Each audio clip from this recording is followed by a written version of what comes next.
Hello and welcome back to HEMAFightBreakdowns. Today I have some bad news. I have been called out. So as most of you probably know, I have an email address that I put in the description where I ask people to send me their footage. And over the weekend, I got a very spicy email. An email that told me that there were holes in my game. Big footwork sized holes in my game. And luckily for me, the person who sent this email also put their footage where their mouth is and sent me a fight that they told me has the exact kind of footwork that I should be using. So I'm going to do is I'm going to break down this fight section by section just like I always would. But I want people to pay attention to the footwork here and see if you can spot the differences between theirs and mine. So we got a pretty flashy exchange to start off. Fencer on the right notices that his opponent is being, I guess, a little bit too defensive and just throws a Hail Mary half sword thrust to his opponent's chest. Basically, he sort of feints a little bit, gesturing his hands, moving them up, and then hands himself his own sword in his other hand. Meanwhile, his opponent just stands there and attempts to defend, only to find that the ice pick grip style downward thrust that a half sword can give you is pretty much impossible to displace by normal means, resulting in them getting stabbed in the chest. In the second exchange, things change up quite a bit. Fencer on the right decides to use his tempo and his footwork to try to maneuver his opponent all the way to their side of the ring while sort of waiting for them to make a mistake.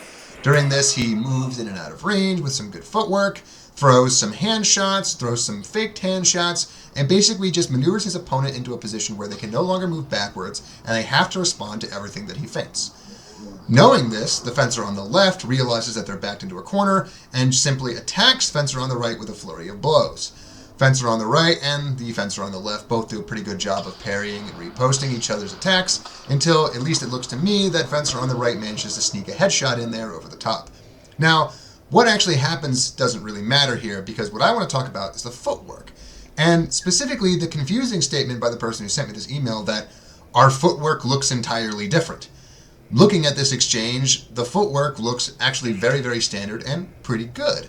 Fencer on the right does a very good job of keeping their lead leg forward, not bringing their feet too far together or too far apart, keeping a little bit of a good offline movement every once in a while just to mix things up, and most importantly, using that footwork and that timing to try to get their opponent to commit to something, either a parry or an attack, that is inappropriately out of range.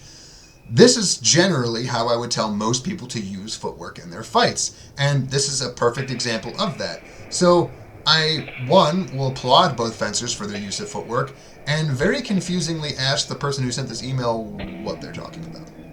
The third exchange is another quick one. Fencer on the right throws a deep thrust, which gets parried offline. Fencer on the right does the smart thing, which is to keep his momentum going forward, trying to push his opponent out of the ring, and staying safe by keeping an immense amount of pressure on that bind, knowing, of course, that if his opponent tries to leave the bind, he's going to get kind of tied up a little bit. This is another point also where I'm going to point out footwork.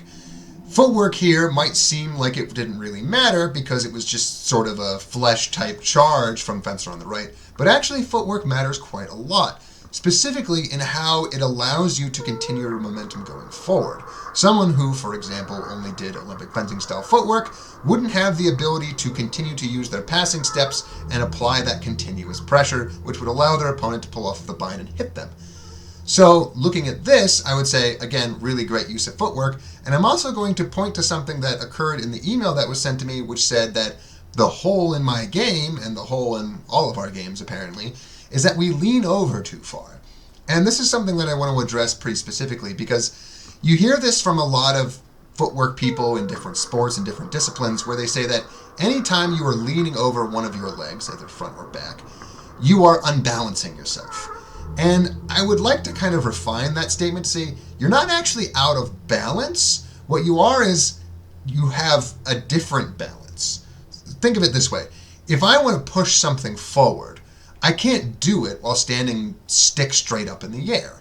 I have to lean forward in order to get my mass and my center of gravity behind the muscles that I'm using to push, so that my muscles can have a thing to leverage against. And the same thing goes for fencing and fighting overall. I can't throw a punch without putting my body a little bit forward because one, I'm losing out on valuable range, and two, I have to keep my center of gravity behind my punch, otherwise it's worthless. And again, this goes for fencing, specifically when it comes to grappling. If the fencer on the right had kept their body stick straight up and down when they went for this grapple, they would have been significantly easier to displace. The fencer on the left would have had a much easier time leaving the bind or just stopping their forward charge. A forward lean was 100% necessary to pull this off, and a forward lean is what we see. Now, the fourth exchange here is another long one, and another footwork heavy one, so it's worth watching. And in this particular exchange, we see something very similar to the second exchange, where both fencers with their right leg forward, moving in and out of distance, throwing some probing attacks just to see how the other person will respond. Fencer on the left in particular likes to stand in this ox guard and tries to make sure that they're parrying things that come from above, while the fencer on the right is throwing some hand shots and maybe feinting a little bit that they might go for the leg. After a couple of exchanges that don't result anything, at least as far as I can tell, fencer on the left throws a hand shot which gets parried, and the fencer on the right does a very good job of riposting straight to the head. But again, that part doesn't really matter. What matters in this exchange, though, is about 3/4 of the way through, we see the fencer on the right line up directly with the camera, which means we can see exactly how their feet are lined up with each other. And what you'll see is, to nobody's real surprise, a very, very linear footwork style. This is something I get criticized for a lot, and to their credit, the person in the email did not criticize me for. But people like to talk about offline footwork as if it's some sort of magic pill, as if somehow by just widening my feet or making my right leg go a little bit to my right, that something magical is going to happen to the exchange. And what I would point out to a lot of people is that while it's true that where your feet are determines where you can throw things from, taking offline positions is usually a waste of time. And what I mean by that is that if you position yourself offline during the kind of zoofectin pre-fencing, before people are in each other's range stage of a fight, well, the other person is just going to kind of do a little micro adjustment. Imagine like there's a person in the center of a circle and you're dancing around the outside of that circle. They have to do a hell of a lot less work to just reposition and face you than you do having to sprint around however far away you are. Real offline footwork comes in after you've made your first step, in my opinion, and generally happens from within the bind. And the kind of offline footwork that you want to see out of these situations is really small and limited. So, when we look at this exchange, we see a good example of this exact kind of thing. We see very, very linear footwork going in and out, trying to bait their opponent, and then going for the nearest or furthest target that you can reach, based on the length that you're getting based on your linear footwork. And then, once we see some of these other exchanges where they get a little bit too close and they have to either push each other away or cut around, that's when the linear footwork comes into play. So I would use this as a perfect example of how to properly use linear footwork, and more importantly, why you should be wary of using offline footwork in slightly more useless situations. So this is not the last exchange of the fight, but it is the last exchange that I'm going to review, because there is something very interesting that happens with the footwork. Specifically, this entire time as you've been watching, there's been a red line painted on the floor of the gymnasium where they've been fighting. And during this exchange, both fencers fence along that red line for most of the exchange. I say most because this is going to be very illuminating as to why and how you want to use linear footwork, and then when you want to break linear footwork to your advantage. So when we watch this exchange, fencer on the left pushes fencer on the right all the way to the edge of the ring, and while they're doing this, they are fencing entirely on that red line. And the same goes for the fencer on the right. They are staying on that red line, particularly because they need to make sure that they get out of range. Linear fencing is the most efficient for going forward and backward, as should be obvious. So when yellow fencer, or fencer on the left, is pushing them backwards, they want to stay linear so that they can theoretically close that distance and get a free hit. On the right, they want to do the exact same thing because they want to make sure they stay out of range. That is until they get towards the edge of the ring.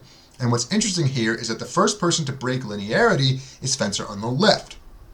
They realize about 3/4 of the way through that their opponent is no longer going to be able to go linearly backwards, which means that if they take any steps over to their left or their right, in this case their right, they are going to be gaining ground without losing any efficiency because their opponent has to stop being linear. The second they know they can stop being linear, they can start cutting off the ring and cutting off a means of escape and trying to gain a more advantageous angle without losing any of that forward momentum and losing any of that advantageous push that they were gaining by, shoving their opponent out of the ring. At the same time as this happens, the fencer on the right mirrors this offline footwork and attempts to get in front of the fencer on the left in order to prevent them from getting pushed out of the ring or to get a free tagging hit. The reason you do this is because if you want to grapple, you have to walk in front of the other person who's not trying to grapple you. Fencer on the left is not trying to grapple, they're trying to throw a hit and walk past. So by taking an offline step in the same direction as their opponent, fencer on the right is able to get into the grapple that they so clearly desire and then finish it presumably off camera where they may or may not have scored. Doesn't really matter whether it worked or not though, because what matters is again that footwork, reinforcing my earlier point about when to use linearity and when to use offline footwork. People like to look at other footage of HEMA fencers and go, there's no offline footwork, what's the matter? They're not doing what the sources tell them. When in reality, if you look at the hard painted line on the floor, they actually deviate quite a bit.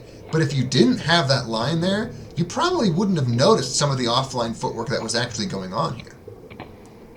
So that's all that I'm going to review for this particular fight, particularly because the rest of it gets a little bit smashy and I genuinely don't understand their rule set. But also because I wanted this to be about footwork specifically, and I wanted to make sure that people understood that the reason that I don't always talk about footwork isn't because I don't believe it's important, but because I believe that genuinely there is really no such thing as bad footwork that works. And what I really mean by that is if you steal footwork moves from boxing, Olympic fencing, judo, wrestling, whatever, chances are it's going to work in the exact same ways and tactical reasons that it worked in that other discipline. There's really nothing about how you stand or how you move your feet that's necessarily conducive to a particular kind of fencing.